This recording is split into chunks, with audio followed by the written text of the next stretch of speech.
What sanitation was like in medieval England during the Black Death, year 1338.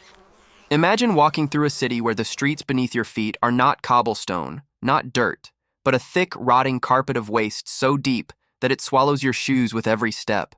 Imagine breathing air so heavy with the stench of decay that your eyes water and your stomach turns before you even reach the end of your own street. This was not a nightmare. This was not an exaggeration. This was daily life in medieval England, and what you are about to hear is a story so disturbing, so shocking, and so profoundly human that it will change the way you think about the world you live in today. This is the story of Thomas and Eleanor Ashford, two ordinary people who lived through one of the most devastating chapters in all of human history, and the quiet, unspoken wisdom that helped them survive when nearly half of their country did not. Thomas Ashford was born in the year 1310 in a narrow, crooked house on the south bank of the River Thames in London. His father was a tanner, and his father before him was a tanner, and so Thomas became a tanner as well. Tanning was the process of turning raw animal hides into leather, and it was one of the foulest trades in all of medieval England. The process required soaking hides in vats of urine and lime, scraping the hair and flesh from the skins with dull iron tools, and then treating them with a mixture made from animal brains and dung. The smell was indescribable. It clung to Thomas's skin, his clothes, his hair. It followed him home at night and greeted him again each morning. But Thomas did not complain, because in the London of 1338, his smell was not unusual. It was simply part of the city's vast, suffocating odor. London in the 14th century was a city of approximately 80,000 people, packed into an area so small that modern visitors would struggle to believe it. The houses were built of timber and thatch, leaning against each other like drunken men, their upper floors jutting out over the streets below so that the sky was barely visible from the ground. There was no sewage system. There were no garbage collectors in any meaningful sense. There were no regulations about where animals could be kept or where waste could be dumped. The result was a city that functioned, in essence, as an open cesspit. Every household had a chamber pot, and the contents of those pots were emptied each morning, sometimes into a shared latrine pit in the courtyard, sometimes directly into the gutter that ran down the center of the street, and sometimes, with a shout of warning that came too late, directly out of an upper-story window onto whoever happened to be passing below. The gutters, such as they were, drained into the Thames, but the word drained is generous. In truth, the waste accumulated in thick, sluggish rivers of filth that moved so slowly, they often simply sat in place, festering in the summer heat and freezing into foul-smelling ice in winter. Butchers slaughtered animals in the open streets and left the remains where they fell. Entrails, bones, and offal piled up in corners and alleyways, attracting rats, flies, and stray dogs that roamed the city in packs. Pigs wandered freely through the neighborhoods, serving as a kind of living garbage disposal, eating whatever organic waste they could find. These same pigs were later consumed by the families who owned them, completing a cycle of contamination that no one at the time understood. The River Thames was the lifeblood of the city. It provided water for drinking, cooking, and washing. Fishermen pulled their catch from its waters daily. Brewers used it to make ale. Laundresses washed clothes along its banks. And yet, this same river received the outflow of every tannery, every dye works, every slaughterhouse, and every latrine in the city. The water near the banks was often so thick with waste that it moved in sluggish, discolored currents. On hot days, the river itself seemed to breathe out a miasma of decay that settled over the surrounding neighborhoods like a blanket. Thomas had grown up with all of this. He knew nothing else. To him, the smell of the city was simply the smell of life. He did not question why his neighbors fell ill so often, why children in his street rarely survived past their 5th year, why fevers swept through the crowded tenements with such regularity that people treated them as seasons unto themselves. This was simply how the world worked. God gave and God took away, and there was nothing a tanner from Southwark could do about it. But then Thomas married Eleanor. Eleanor came from a village outside London, a small farming community where the air was clean and the water ran clear from a spring on the hillside. She had moved to the city to live with a cousin after her parents passed, and she had met Thomas at the market where she sold herbs and dried flowers. From the very first day she set foot in London, Eleanor was horrified. She could not believe that people lived this way. She could not understand why no one seemed to notice or care that the water they drank was the same water that carried away their filth. She watched as her neighbors used the same bucket to fetch drinking water and to wash soiled rags. She saw children eating bread with hands that had been playing in the gutters moments before.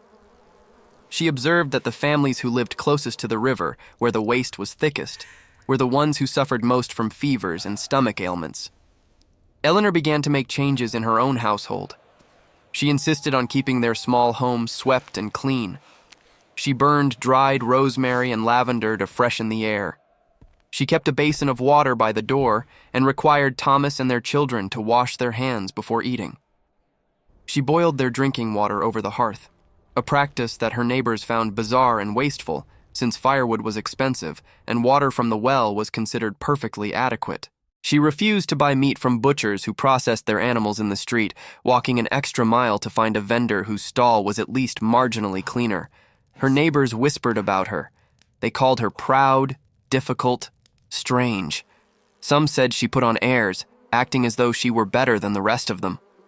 Others suggested that her obsession with cleanliness was a sign of an unbalanced mind. Eleanor heard the whispers, and they stung. But she did not stop. Something in her, some deep instinct born from growing up in a place where the water was clean and the air was fresh, told her that the filth around them was not merely unpleasant. It was dangerous. She could not explain it in the language of science, because that language did not yet exist. But she felt it in her bones, the way a sailor feels a storm approaching before the first cloud appears on the horizon. Check if you are already subscribed to this channel, because what you are about to hear in the next chapters will reveal a truth so powerful that it took humanity centuries to understand, and we share stories like this every single week. 10 years passed. Thomas and Eleanor raised 3 children in their small house by the river. Life was hard but predictable. Thomas worked his tannery. Eleanor tended their home and sold her herbs at the market. Their children grew, played in the narrow streets, attended church on Sundays, and learned the rhythms of medieval life. London continued to grow, and with its growth came ever-worsening conditions. The population swelled, but the infrastructure did not. More people meant more waste, more animals, more competition for clean water that was becoming increasingly difficult to find. The city had appointed officials known as rakers, men whose job it was to collect waste from the streets and transport it to designated dumping sites outside the city walls. There were also officials called gongfermoors, who were tasked with cleaning out the public and private latrines that dotted the city. These men worked at night, earning higher wages than most laborers because no one else was willing to do such repulsive work. But the system was hopelessly inadequate. For every cartload of waste removed, 10 more accumulated. The rakers were underpaid and overworked. The gongfermers could not keep pace with the ever-growing mountains of human waste that accumulated in the pits beneath the city's latrines. Some of these pits were so full that their contents seeped through the walls of neighboring basements, flooding homes with sewage. In one documented case, a man fell through the rotting floor of his own privy and drowned in the pit below. The stench was so powerful in certain neighborhoods that wealthy residents paid to have their streets cleaned privately, creating a 2-tiered system in which the rich lived in marginally less filthy conditions while the poor suffocated in waste that no one was coming to remove. Parliament itself had complained about the state of the streets near Westminster, noting that the smell was so overwhelming that it interfered with the business of governing. Yet nothing substantive was done. The problem was too vast, the resources too limited, and the understanding too shallow. No one in medieval England grasped the connection between sanitation and disease. The prevailing medical theory of the era was miasma, the belief that illness was caused by bad air, by the noxious vapors that rose from swamps, rotting matter, and stagnant water. Physicians prescribed aromatic herbs, scented pomanders, and smoldering fires as protections against these invisible poisons. They recommended that people avoid bathing too frequently, as open pores were believed to allow the bad air to enter the body. This advice, well-intentioned but catastrophically wrong, meant that personal hygiene was actually discouraged by the medical establishment. People went weeks or months without bathing. Clothes were worn until they disintegrated. Bedding was rarely washed. And all the while, the conditions that allowed disease to flourish grew worse with every passing year. It was into this world that the Great Pestilence arrived. Historians would later debate the exact date of its arrival in England, but most agree that it reached the southern port of Melcombe Regis in the summer of 1348, carried on ships from continental Europe. The pestilence had already devastated Italy, France, and Spain, leaving a trail of empty villages and mass graves in its wake. England had heard rumors of the catastrophe unfolding across the Channel, but rumors were all they were. No one truly believed that the horror consuming the continent could cross the sea. They were wrong. The pestilence moved with terrifying speed. Within weeks of its arrival at the southern coast, it had spread inland, following the trade routes and the rivers, carried by the very infrastructure that connected English towns and cities. By autumn, it had reached London, and the city's complete lack of sanitation provided it with the perfect environment in which to thrive. The symptoms appeared suddenly. Swellings in the groin, the armpits, and the neck, some growing to the size of an egg or an apple. Fever that burned so hot that the afflicted would tear off their clothes and plunge their arms into buckets of water seeking relief. Dark patches appearing on the skin. A general weakness that could reduce a healthy man to a bedridden shadow within hours. Physicians were helpless. Their theories about bad air offered no defense against a disease that seemed to strike without warning or pattern. They prescribed bleeding, purging, and the application of live chickens to the swellings, believing that the birds would draw out the poison. None of these treatments worked. Priests were equally powerless. They prayed, they performed rituals, they offered blessings and last rites until they themselves began to fall. Some abandoned their posts entirely, fleeing to the countryside in hope of outrunning the pestilence. Others stayed and served their communities until the disease claimed them as well. Thomas watched the devastation unfold from his doorstep. The baker across the street, a cheerful man named William who had always given the Ashford children an extra roll on market days, was among the first to fall. His wife followed 3 days later. Their 2 young sons were taken in by neighbors who themselves succumbed within the week. The blacksmith, a giant of a man named Robert who could bend iron with his bare hands, was found collapsed at his forge, his great strength reduced to nothing by the fever that consumed him.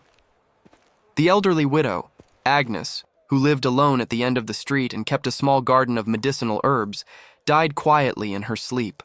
No one discovered her for 3 days because there was no one left on the street healthy enough to check on her. Thomas came home each evening with fewer words. The tannery had nearly shut down. There were not enough workers to operate it, and there were not enough customers to buy the leather. The markets were emptying. The streets, once so crowded that a person could barely move through them, were now eerily quiet. The only sounds were the ringing of church bells, which tolled so constantly for the deceased that eventually some parishes stopped ringing them altogether, not out of disrespect, but because there was no one left to pull the ropes.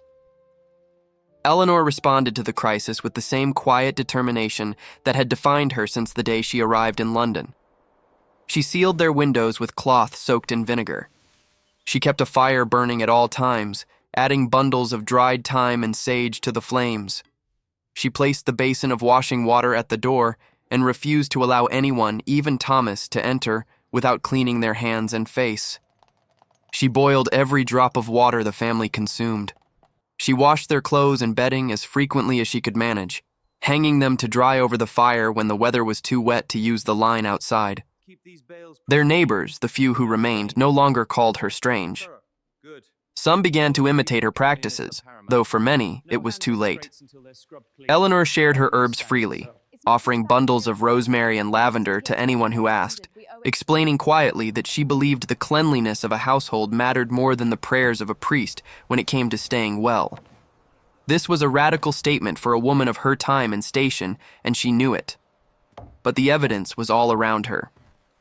The families who lived in the filthiest conditions were the ones falling fastest. The households that maintained even a basic level of cleanliness seemed to endure longer. She could not explain why. She did not have the vocabulary of bacteria, of pathogens, of vectors of transmission.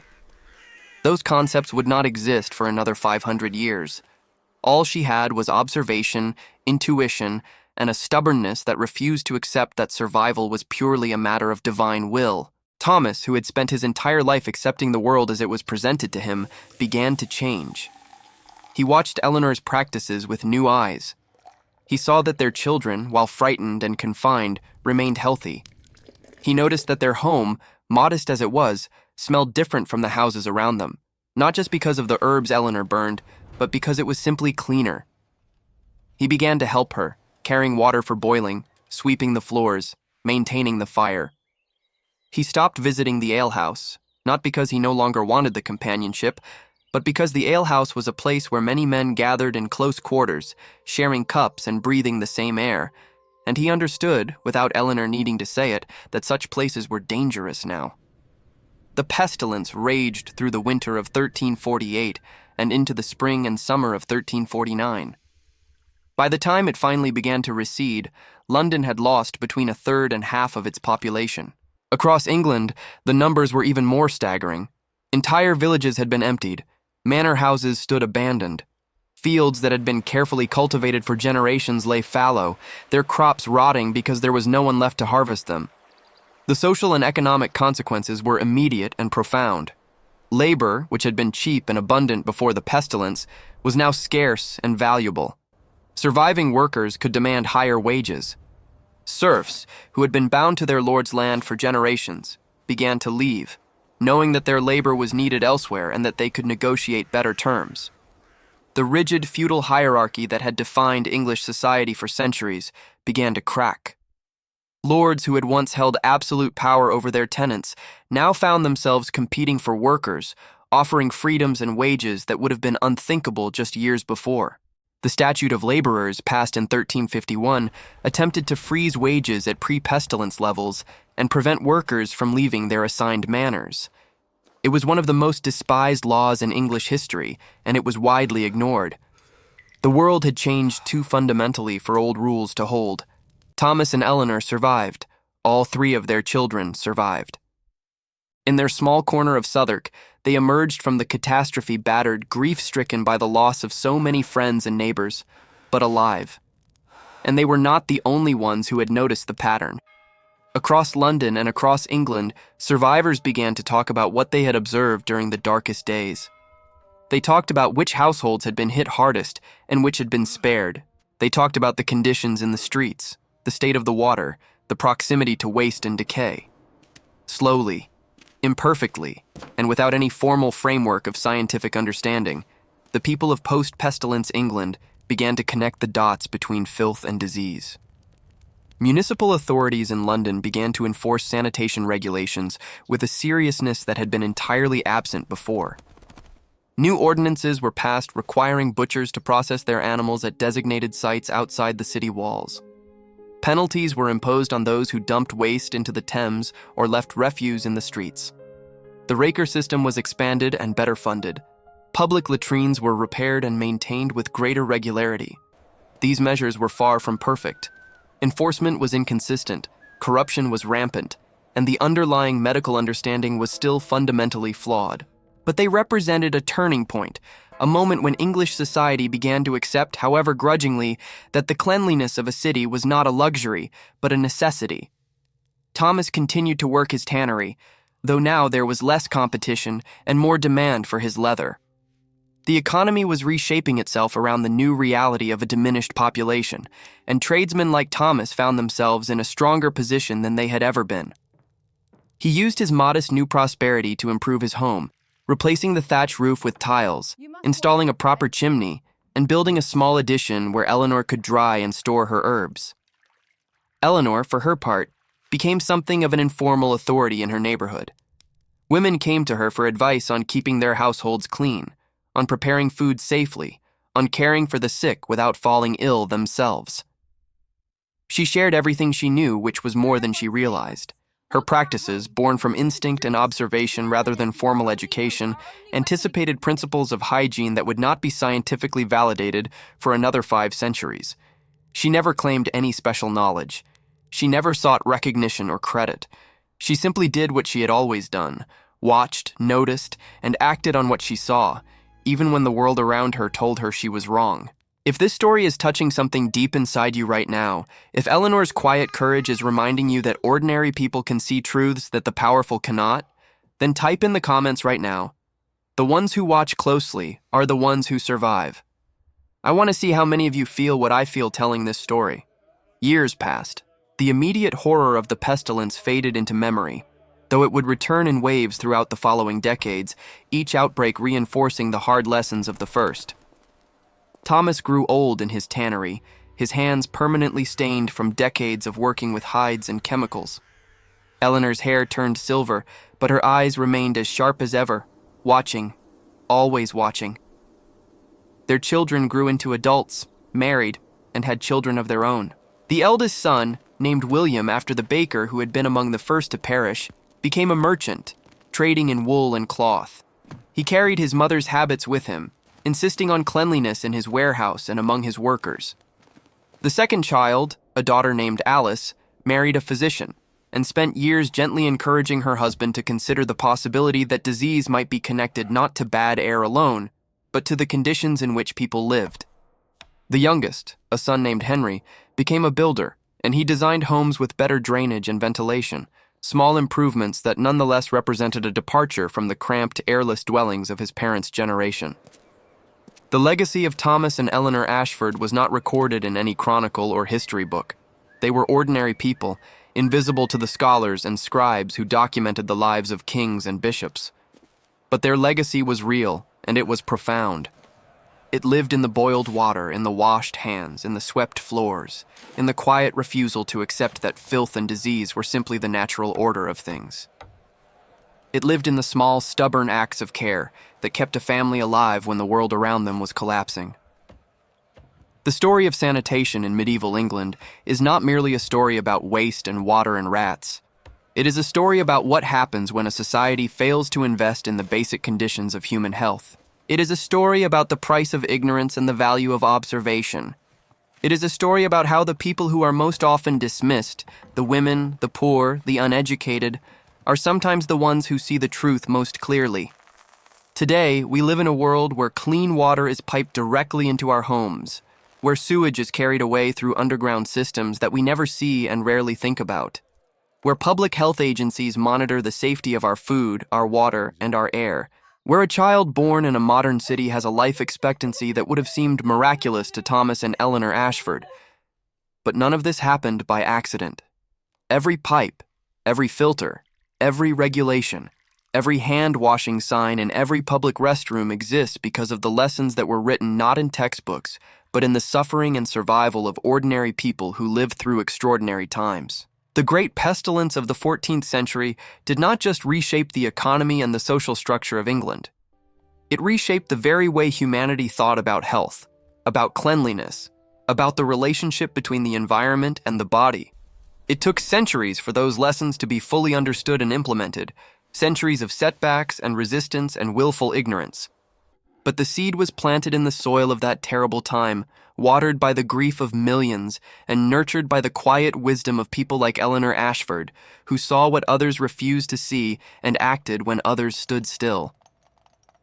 Thomas died in the year 1382, at the age of 72, a remarkable lifespan for a man of his era and station. Eleanor followed him 2 years later. They were buried side by side in the small churchyard near their home, their graves marked by simple stones that have long since crumbled to dust. But their story endures, not in stone or parchment, but in the very fabric of the modern world. Every time you turn on a tap and clean water flows out, you are living in the world that their suffering helped create. Every time you wash your hands before a meal, you are performing a ritual that Eleanor Ashford practiced 600 years ago. Not because a doctor told her to, but because she trusted her own eyes more than she trusted the wisdom of men who had never bothered to look. The lesson of medieval England is simple, and it is eternal. The health of a civilization is not measured by the height of its cathedrals or the power of its armies. It is measured by the cleanliness of its streets, the purity of its water, and the willingness of its people to care for one another in the most basic and fundamental ways. When we forget this lesson, as medieval England forgot it, the consequences are catastrophic. When we remember it, as Eleanor Ashford remembered it in her small kitchen by the Thames, the consequences are life itself. If you watched all the way to this point, it is because this story truly resonated with you. Leave a comment right now saying, I watched until the end, so I can get to know you and understand who truly appreciates the stories on this channel. Make sure you are subscribed because every week we bring you stories that pull back the curtain on history and reveal the truths that textbooks left behind. Hit that like button to help this story reach more people who deserve to hear it. And share this video with someone you care about, someone who would appreciate knowing that the clean water they drink today exists because of the courage of ordinary people 600 years ago. Thank you for being here. Thank you for listening. Until the next story.